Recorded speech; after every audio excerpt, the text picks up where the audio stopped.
Di episode sebelumnya, telah berakhir dengan Noel yang mulai menjalankan rencana gilanya bersama Seeker terkuat, Sig Feinstein, untuk mengadakan simposium antara pemimpin klan besar. Kesepakatannya, Sig harus meminjamkan namanya untuk mengadakan simposium tersebut. Dan sebagai imbalannya, Noel berjanji akan mengadakan turnamen bertarung antara para Seeker setelah klan Wild Tempest berhasil menjadi regalia. Beberapa hari sebelumnya, ketika pembentukan klan Wild Tempest telah disetujui oleh Guild Seeker, Noel sengaja mengunjungi ketua dari 3 parti lain yang pertumbuhannya juga melejit bersamaan dengan Blue Beyond. Ketiga parti itu adalah Lightning Bite yang diketuai oleh Wolf, Fist King Society dipimpin oleh Logan, lalu parti Crimson Mighty Blossom yang dipimpin oleh Veronica. Tujuan Noel menemui mereka, yaitu untuk memberitahukan soal festival besar yang tak lama lagi akan segera diadakan. Dan itu adalah festival di mana kakeknya pernah ikut berperan penting pada 40 tahun yang lalu. Mendengar kabar itu, sontak telah mengejutkan ketiga ketua parti ini, karena pada 40 tahun yang lalu adalah momen bersejarah di mana bencana hebat terjadi, hingga menyebabkan 3 negara tetangga hancur. Dan di tahun itu juga, kakek Noel Overdeath telah menjadi pahlawan dengan menaklukkan Valiant Cocytus si sisik perak. Sementara di saat Logan dan Veronica jadi khawatir setelah mereka menyadari, jangan-jangan festival besar yang Noel maksud itu adalah tentang Valiant yang akan muncul ke dunia ini. Di sisi Wolf yang tidak tahu apa-apa, malah menduga bahwa festival tersebut pasti akan sangat menakjubkan. Sehingga kebodohan Wolf itu jadi membuatnya terlihat konyol di hadapan para pemimpin parti lainnya. Veronica yang penasaran kemudian bertanya, apa alasan Noel ingin membantu musuh seperti mereka? Namun karena Noel hanya menjawab, kau tidak bisa mengalahkanku karena kau tak paham hal-hal seperti ini. Sontak Veronica pun jadi dibuat kesal dan kembali berkata kepada Noel, beraninya kau bicara begitu padaku. Reputasimu saat ini benar-benar buruk. Tak masalah kalau cuma itu saja, tapi kau juga sudah membawa Yakuza ke bar ini. Apa kau tidak pernah berpikir untuk berlatih menahan diri Noel? Lalu setelah Noel meminta maaf kepada Veronica, karena dia tidak tahu kalau Veronica takut dengan Yakuza. Saat itu Noel pun juga memberikan informasi tambahan soal berita yang akan muncul di halaman utama, yaitu tentang dirinya yang telah memasukkan Leon dari Skywing Knight ke dalam party Blue Beyond dan membuat sebuah klan bernama Wild Tempest. Melihat mereka yang sangat terkejut mendengar informasi itu, di sini Noel pun sekali lagi ingin meminta maaf karena sudah mendahului mereka.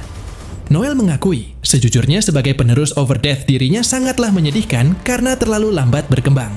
Tapi meski begitu, menurut Noel ketiga pemimpin parti yang ada di hadapannya saat ini jauh lebih menyedihkan. Karena sebagai pemula yang menjanjikan seperti mereka, malah belum bisa menunjukkan hasil gemilang. Noel tahu, Wolf telah gagal menyelesaikan permintaan besar dalam misi penaklukan Beast Brain Eater dari kedalaman 5 karena kelalaiannya sebagai pemimpin. Begitupun dengan Logan dan Veronica. Menurut Noel mereka berdua juga tidak lebih baik dari Wolf. Karena meskipun Logan dan Veronica memang tidak gagal dalam menyelesaikan request, nyatanya mereka berdua juga tidak pernah sukses besar dan tidak berani menguji diri dengan mengambil request yang lebih besar. Lalu ketika mendengar Logan yang mengatakan kepada Noel itu bukan urusanmu, dengan sombongnya Noel pun kembali berkata, memang bukan urusanku, tapi lucu saja menurutku, orang sebesar kau punya hati sekecil kutu. Sebenarnya apa yang kalian takuti? Saat aku memulai semuanya dari bawah, kenapa kalian tidak mengambil banyak langkah maju? Namun berhubung saat itu, mereka semua hanya tampak terdiam, bahkan juga tidak bisa berkata apapun untuk membela diri. Noel yang kecewa dengan sikap mereka, akhirnya ia langsung memutuskan untuk pergi dari sana sembari berkata, kalau kalian cuma setengah-setengah, lebih baik kalian berhenti saja jadi Seeker dan semuanya.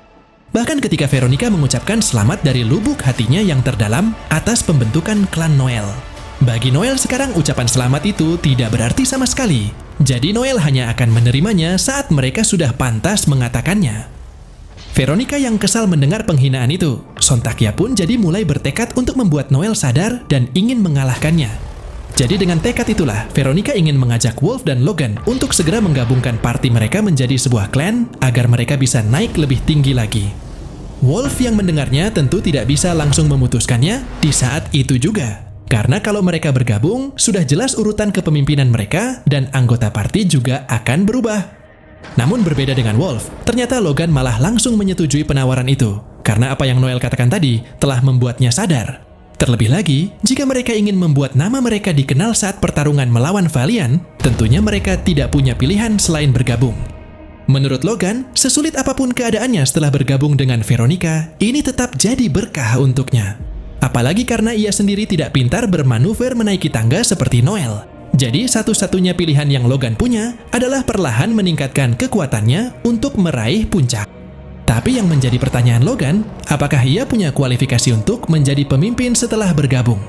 Belum lagi karena Veronica lah yang mengusulkan ide ini, Logan yakin Veronica pasti sudah punya rencana. Hingga sampailah ketika Wolf akhirnya juga setuju soal penggabungan ini, tapi sebagai gantinya, Wolf ingin mereka berduel untuk menentukan siapa yang bakal jadi pemimpinnya. Veronica yang mendengar usulan Wolf itu, sontak langsung terlihat percaya diri dan tidak menentangnya sedikit pun. Karena memang benar seperti dugaan Logan, ternyata Veronica sudah merencanakan pertarungan ini sejak awal. Dan alhasil, mereka bertiga pun telah sepakat untuk bergabung dan akan melakukan duelnya pada hari yang akan segera ditentukan. Scene kemudian kembali berfokus ke situasi yang terjadi saat ini. Diceritakan dinding ibu kota kekaisaran memiliki barrier yang dibangun di dalamnya. Dan dengan mengaktifkan barrier ini, maka invasi musuh bisa digagalkan. Berhubung dinding itu dilengkapi dengan teknologi tertinggi, tentunya mereka memerlukan pemeliharaan secara berkala. Selama pemeliharaan, sejumlah besar pekerja akan dikumpulkan untuk bekerja di bawah pengawasan pemeliharaan. Tapi banyak juga dari mereka yang ingin bekerja secara sukarela, dan inilah yang disebut patriotisme. Di sini kita pun dapat melihat ada Koga dan Leon yang sedang beristirahat setelah mereka juga ikut berpartisipasi dalam pemeliharaan ibu kota tersebut. Tentu saja mereka berdua telah diperintahkan oleh Noel dengan tujuan untuk meningkatkan reputasi klan mereka. Leon terkesan dengan Noel yang sangat memahami apa yang dibutuhkan untuk bergerak dalam masyarakat. Namun karena Noel sendiri sedang sibuk melakukan persiapan untuk simposium, sayangnya Noel tidak bisa ikut berpartisipasi dalam pekerjaan sosial ini. Leon yang saat itu mendengar Koga mengatakan dia yakin Noel pasti akan melakukan trik jahatnya lagi di debat nanti. Lantas Leon pun jadi ingin bertanya kepada Koga, apa yang membuat Koga memutuskan untuk bergabung dengan Noel.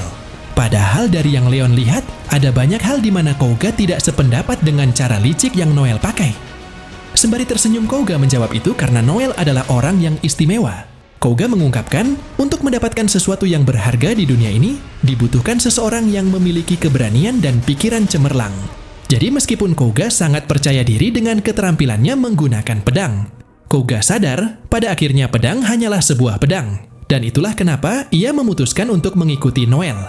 Bahkan demi kepentingan Noel, Koga juga siap untuk menghadapi beberapa keluhan, dan ia telah menerima kenyataan itu.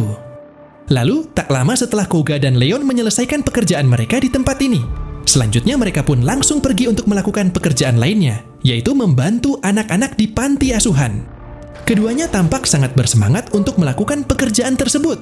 Tapi ketika mereka sudah sampai di panti asuhan, ternyata mereka malah sangat kerepotan saat meladeni kenakalan anak-anak panti itu.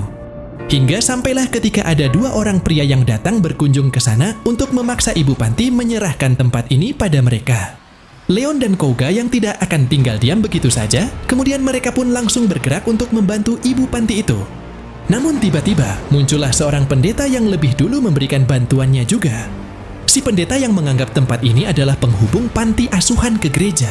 Tentunya ia tidak akan mengizinkan tindak kekerasan apapun terjadi di tempat ini.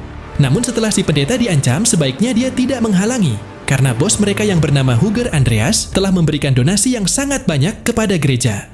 Pada akhirnya, si pendeta itu pun tidak bisa berkutik di hadapan kedua pria tersebut. Dijelaskan perusahaan perdagangan Huger adalah salah satu grup keuangan terbesar di kekaisaran. Mereka memiliki pengaruh besar di banyak kalangan, termasuk dengan para bangsawan dan juga Yakuza. Leon tahu gereja mempunyai kekuatan yang luar biasa. Namun pada akhirnya, gereja juga merupakan organisasi yang didorong oleh kepentingan egois. Jadi jika menyangkut hubungan mereka dengan orang kaya seperti Huger dan panti asuhan antah berantah, maka gereja mungkin akan memprioritaskan orang kaya. Atau dengan kata lain, kekuatan gereja tidak akan membantu dalam situasi ini. Leon kemudian memperingati Koga, jika mereka berdua ikut campur dalam masalah ini, itu akan menjadi masalah untuk klan mereka di kemudian hari.